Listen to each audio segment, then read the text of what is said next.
After 1969's Bewitched, Dick York vanished. The studio blamed weariness according to America.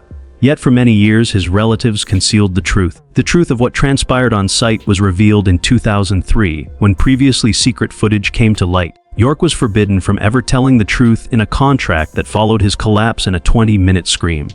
Before his untimely death in 1992, he had fallen from stardom in Hollywood to cleaning toilets as a means of subsistence. More than 200 tablets were found in various locations around their house by his wife.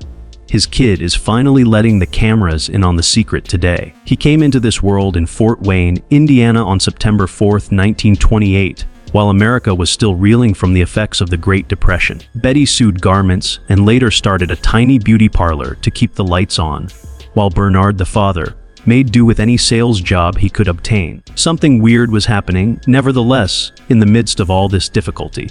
A complete surprise. Something was off with Dick, according to a Catholic nun who worked at his parochial school. He was different in his speech, but not in his actions. There was no place for his rhythmic, rich, and piercing voice in that dilapidated Midwest neighborhood. She took him aside and handed him a gift that would alter his life forever. She believed in him and pushed him to use his voice as an instrument by encouraging him to talk and perform. Something ignited. No aspirations were pursued when the family relocated to Chicago when Dick was approximately 10 years old. They were fighting for their lives. Chicago, though, was the most fortunate coincidence imaginable. A symphony of voices filled the city. Every kitchen had a radio. Additionally, Dick sat quietly by their side, taking in every word as if it were gospel. He was more than simply a Fibber McGee and Molly fan. The voices eventually became an integral part of his identity as he internalized them, imitated them, and lived in sync with their cadence. By the time he turned 15, he had become more than simply a typical teen with an interest. He provided the voiceover for a nationally syndicated CBS radio show. It was that Brewster lad. He was once living in a tiny flat and was emulating radio stars. After this, all the youngsters will be vying to be just like him. There had been other Joey Brewsters before him. There had been 2 previous actors in the role. But when Dick took the microphone, it all came together. Everything from his delivery to the way he punctuated his remarks created memorable moments. That wasn't instruction. It went beyond that. Thanks to Quaker Oats, the show was able to air for a long time and reach millions of people. Even before he graduated from high school, the adolescent from a financially struggling Chicago family named Dick York became famous. Even if he was making money, it didn't imply it would last. For too long, the Yorks had barely scraped by, and now they felt insecure. Bernard continued to have weak sales performance. On some days, food was scarce and the future of rent was unknown. Because he had witnessed firsthand what happens when money stops flowing, Dick did whatever gigs he could get his hands on, never truly relaxing. It was etched in his memory forever. Even after he became a property owner, he refrained from evicting tenants for non-payment of rent. He continued to let them remain even though it exhausted him. What it was like to be on the verge of losing, everything lingered in his mind. Money and radio scripts weren't the only things that affected his early years. At one point, it seemed like time stood still. There was a health concern. Multiple accounts place his adolescence under the shadow of polio. Some are trickier to pin down. The one thing that is obvious is that Dick York was not spared during those years. Behind his tough exterior, he was a vulnerable soul. The actual hit didn't come until a later date in 1959 during filming. Gary Cooper and he arrived to Cordura while pulling a handcart. He felt a rip in his soul, the muscles that run the length of my right back. Someone snapped at them. He would later claim that was the turning point that sent him spiraling downward into a life of constant pain and medication. The seeds of that vulnerability, however, were planted far earlier. When exactly his radio career began is a matter of some debate. Although some sources place his age at 15, others, citing a handful of long-lost interviews, place it at 13 in 1941. In any case, he was far too young to be the face of a major network program. But he did it nevertheless. He kept it for a long time. It had other motivations as well. He was able to rescue his family from poverty with that paycheck. Thanks to York's radio checks, we were able to put food on the table even on nights when we had to forego dinner. Then everything fell apart. due to political considerations rather than ratings or ability. The show's creators, Pauline Hopkins and Owen Vincent, faced accusations of communist sympathies in 1945. Paranoia was a valuable commodity during the early stages of the Cold War. Enough was said about their assistance to communist forces fighting the Nazis. Keep your distance, the advertising firm advised Dick. He had just turned 17. He had the option to remain employed, but he chose not to. He explained afterwards that he was with them even though he had no idea what was going on. He lost the post because of his loyalty. Without him, the show underwent a rebranding and cast change. He persisted, nevertheless. For 6 years, he was Billy Fairfield with Jack Armstrong, All-American Boy. Repetition brings comfort, familiar scripts, and consistent work. Grand Marquis, Meet the Meeks, My True Story, and hundreds of more shows featured him in guest appearances. From grumpy old men to knave children, he created approximately 400 distinct voices for his characters. Acting was no longer sufficient. Architects were making a statement. While waiting for one take on one of those sets, he crossed across with Joan Alt, a young commercial reader. The girl was 17 years old. Age 23, he was in his prime. They despised him, blamed a lack of funds. Apparently, he was down on his luck. The authorities threatened to arrest him. So they performed the typical thing for young lovers. They bolted accessed Rockford, Illinois via vehicle about 200 in the morning. Secretly wed after paying $5 to a peace officer. The tabloids were in heaven. She was disowned by her father. For days, her mother sobbed. It was simply Dick holding her hand the whole time. Next, television emerged. Lights Out, a 1950s NBC horror anthology, marked his acting debut. An Unstoppable Man was the title of the episode. York spoke nonstop for 8 minutes on everlasting existence. There were 47 complaints to NBC about how his acting distressed viewers. A lady claimed her husband had a restless night for 7 days. It was a huge hit with the streaming service. It was the same for detractors. In 1952, he was able to secure a job on Going My Way with Gene Kelly, where he would earn $750 per episode. Still, it wasn't easy. The Catholic advisors on the network despised his sense of humor. He got into an argument with them and almost lost his job over a confession joke. Once again, Kelly rescued him. However, producers were worried about York since she refused to follow rigid scripts. We had to shoot his scenes again. The board of directors voiced their displeasure. His reputation was being shaped by his incontinence rather than his poor performance. After the 1953 failure of a pilot named The Marriage, that reputation took a nosedive. He appeared too youthful to be a spouse, according to the executives. After that, they made fun of him by leaking his audition tape and using it as a lesson on how not to do it, until he went up to tryouts and heard no. Before he had read a line, York had no clue. He was devastated. He was unemployed for 6 months. He almost had his career cut short by the shame. The year 1954 saw the debut of The Jack Benny Show. His portrayal of a hitchhiker was seen by 20 million people. It was hilarious. That was hilarious. What a hoot! When Benny's words were being overshadowed by York's ad-libs during rehearsal, he lost it. Claiming ownership of the show, Benny made his voice heard. There was a 3-minute reduction in York. Another blacklist began at that point, and their working relationship ended as well. It was expected that at the age of 27, Dick York would not stand out. Not in a community where con artists abound, but he managed to pull it off. After 3 attempts, he finally landed the part of Someone Stole My Gal for Universal Pictures, beating out 200 other hopefuls. Among them, a young Tony Curtis. With this film, the studio staked $850,000.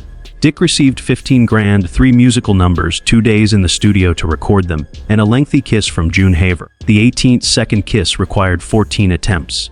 They were photographed having lunch together in the midst of those takes. That became news in the tabloids.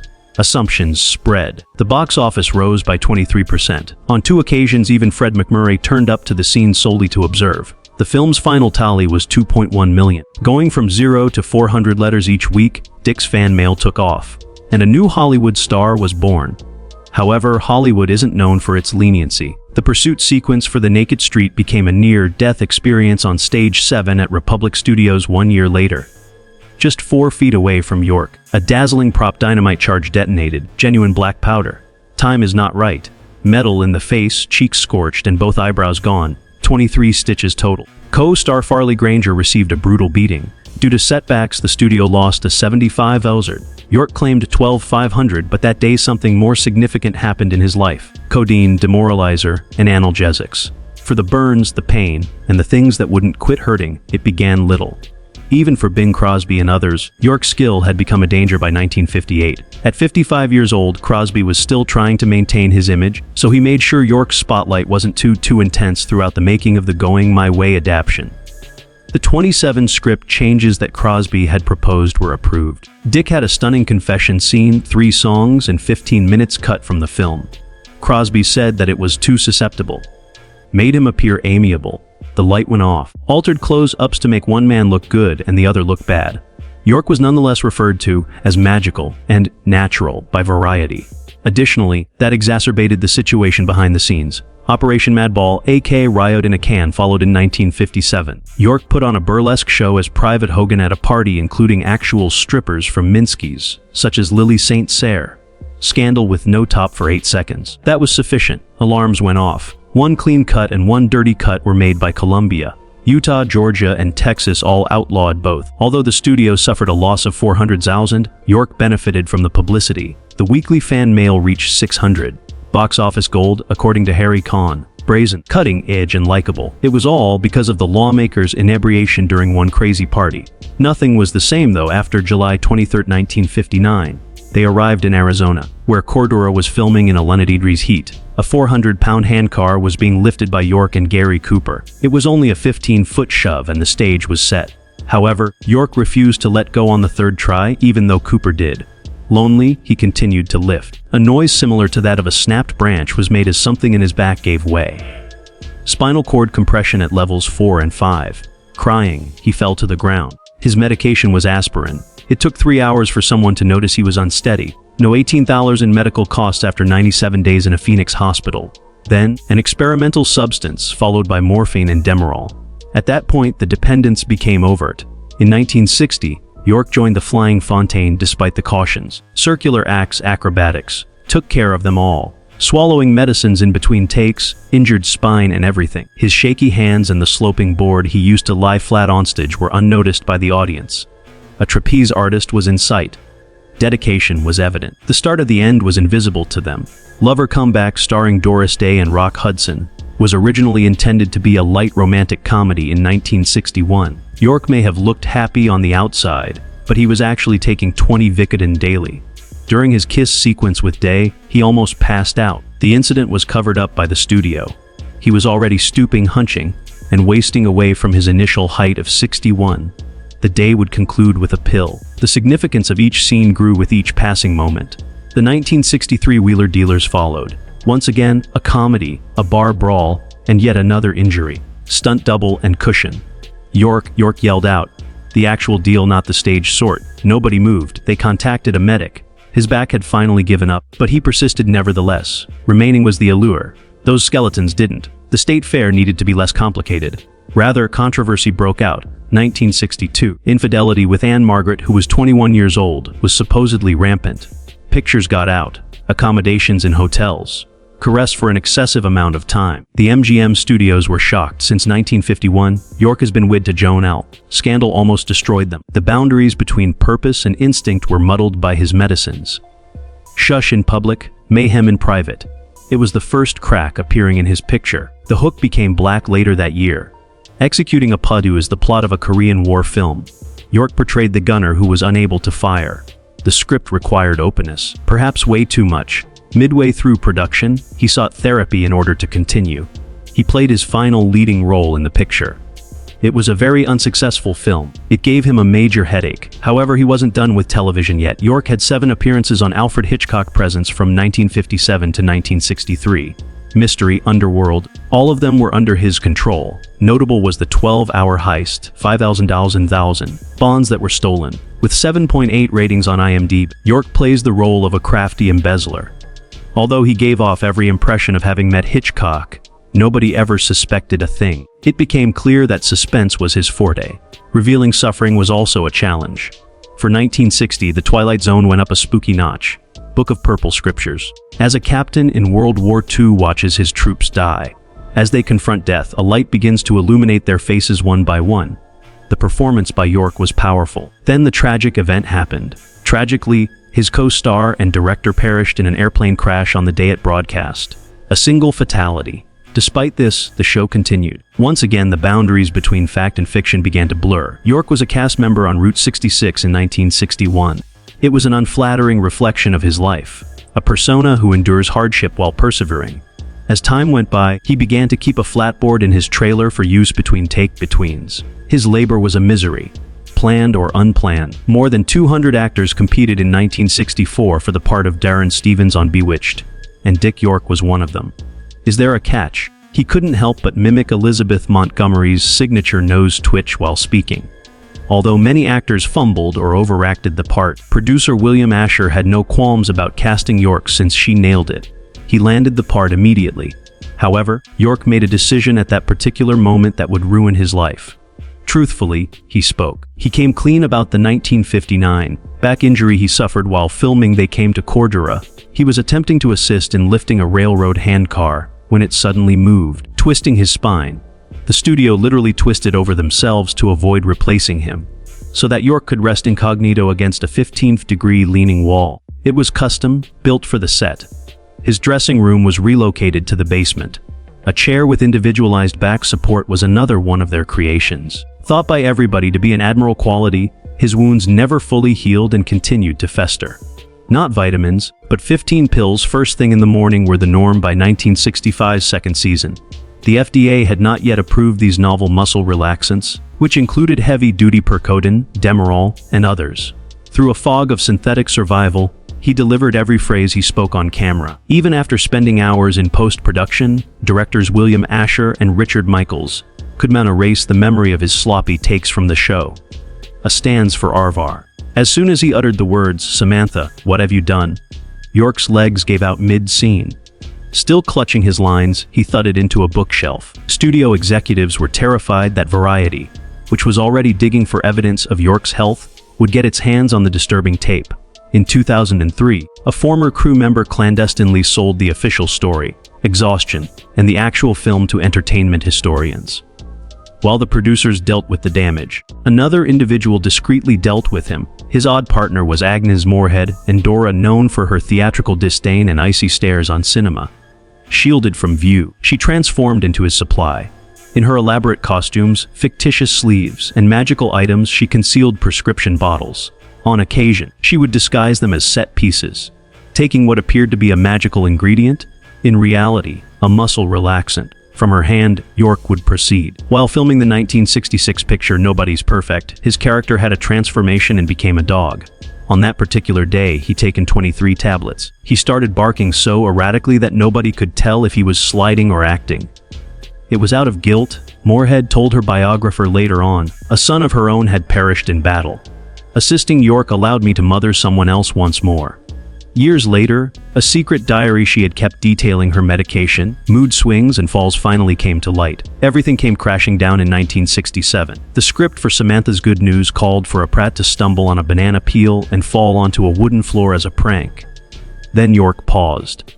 It was too much for his spine. Although the outset doctor cautioned Asher against pushing, the strain from production delays caused him to do just that. There was a sergeant waiting for Dick. With only one misstep, York would be removed from office. York pulled the trick. Disc slippage occurred. An excruciating agony wailed from his sciatic nerves. For 20 minutes in a row, he yelled at everyone.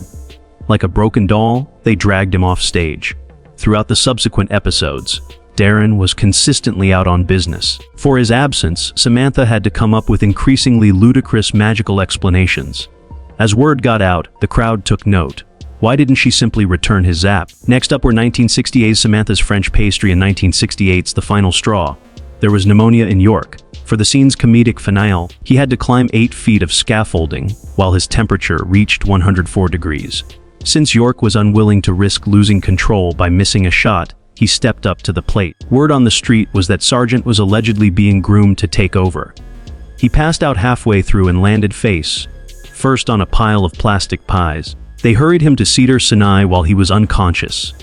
William Asher discovered a man who had been in the hospital for 6 days, hardly breathing, entangled in wires, and with tears streaming down his cheeks throughout his visit. With a quick glance upward, York said, "Bill, I can't fake it anymore. The magic is gone." And with that, it was over.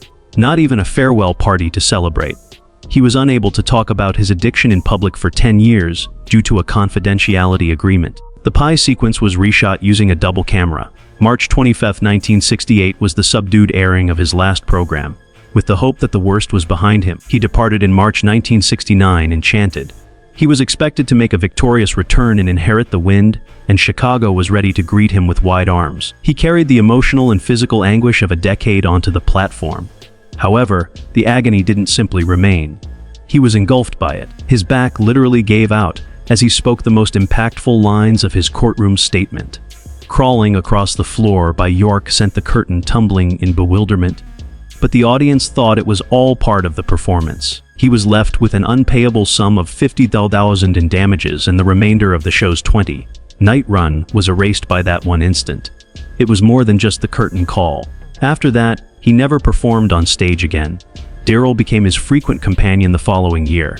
To alleviate the pain, I take 40 tablets daily. He secretly checked into a rehabilitation facility in the spring of 1970, claiming to be on vacation in Palm Springs. Disregarding plans, addiction is indifferent. It swiftly drew him back in. He was offered a cameo part in the 1971 MASH pilot by CBS. He slurred his words, looked glassy-eyed, and then left, ruining the new beginning. After just 2 hours, he was let go. The news quickly went round. After discovering that he had been writing bad checks to get medications from several doctors, his agent let him go. He lost more than just his job. Hollywood abandoned him. Irony showed up with a payday that very year. A painkiller ad was one of the reasons Aniston recruited him. This is just a voiceover gig. $3.5K for an hour or two's labor. But when he was in the studio, his voice sounded wrong, as if he were submerged. He was left with $5,000 in debt after they canceled the agreement, sought a refund, and discovered he mispronounced relief as reef due to a fault in the last take. In private, murmurs started to circulate. York was now only a specter in the business world. However, 1972 was the following year. Joan wasn't merely the glue that held their family together, she was his rock. She was about to bolt at this point. In the backyard, she found a coffee can containing more than 200 demoralizing tablets. Still others ended up in vacuum cleaner bags, concealed in books, or stitched into theatrical costumes. Not only was addiction involved in the treachery, the word for it was secrecy. York relocated to a 40-week motel in Van Nuys after she and the children departed. Earning $96 a week, he took a job delivering mail while his home was in foreclosure. After he started seeing an unaffordable addiction expert in Beverly Hills for treatment, Joan came back. In spite of this, she returned. When the medications failed, smoking succeeded. This was in 1975. Both of his lungs were ruptured. Unless he stopped performing, stopped smoking, and gave up everything else, he was informed he had 6 months to live when he was 46 years old. To cover the $78,000 in medical expenditures, they sold their $100,000 Hollywood Hills property, which was half of its worth. Carpets and walls in the oxygen tanks were burnt. We were very forthright with the buyers regarding his condition. With their remaining funds, they acquired a small apartment complex in West Koina. York had thought that rental income could serve as a buffer for them. Yet he steadfastly refused to evict tenants who fell behind on their rent. Because he was unable to do so, the structure also eluded them. All was lost for them. Welfare became an option for Dick York and his family in 1976. The next stop in 1986 was in Michigan. The little red home close to Grand Rapids belonged to his late mother-in-law. Cleansing toilets was now the man's only means of subsistence, notwithstanding his former six-figure income. His Screen Actors Guild pension of $650 per month was barely enough to meet his food expenses. He was forthright in his interviews. Overnight, I fell from stardom to obscurity. His weight increased, then decreased, and he lost all of his teeth. What remained was a far cry from the endearing Darren Stevens of Bewitched's glory days. Something, nonetheless, stirred within him again in 1988. He started his charity from a rusty chair hooked up to oxygen tanks in the corner of his living room. Pursuing acting throughout one's life, he was strapped for cash, but time was on his side. He made phone calls to government agencies, warehouse supervisors, and radio stations. He distributed mattresses, sleeping bags, and orange juice concentrate to 15,000 individuals that year, and he even managed to get pantyhose and orange juice concentrate for use as shelters. He was feeding 1,000 strangers every week despite the fact that his own family was behind on taxes and occasionally went without food. 1990 was a nasty teasing year. There was talk of a charmed reunion, which would let him to reprise the part that brought him fame. His insurance, however, would not cover him. Too unhealthy and dangerous to continue. He was even denied access to the set. The cameo was later offered $10,000 by another show. It was declined by him. Once again, his health had hindered his comeback. His children had begun to feel the fissures by 1991. As his health deteriorated, his youngest daughter Mandy spiraled into a profound melancholy. In the face of mounting bills, the family resorted to the unthinkable. His legacy, which included old radio tapes that had been nominated for Emmys, was sold for $12 by his family. It wasn't merely souvenirs. Past, present, and future were all intertwined. However, the funds were essential. They got by that year off of his $650 pension alone. The shipment was complete. Experimental therapies for York's emphysema were suggested in 1992. Desperate, costly, and fraught with uncertainty. Quietly, he declined. Writing to Joan, he stated, "I've taken enough from the world." He wished for the children's education to be funded with the limited funds they had remaining. At Blahet Memorial Hospital, he passed away on February 20, 1992. A 63-year-old man he was. In addition to his wife and 5 children, he also left behind a mountain of debt. There was relative silence at his funeral 2 days later. Relatively silent. Few showed up, even though they are one of the most recognizable faces on television. The Rockford Funeral Home, Peterson Funeral Home, had a modest service. Pastor Gary Davis was the officiant. He was laid to rest in the cemetery of Plainfield Township. There was no magnificent memorial, only the burden of what had been lost. The universe continued to rotate.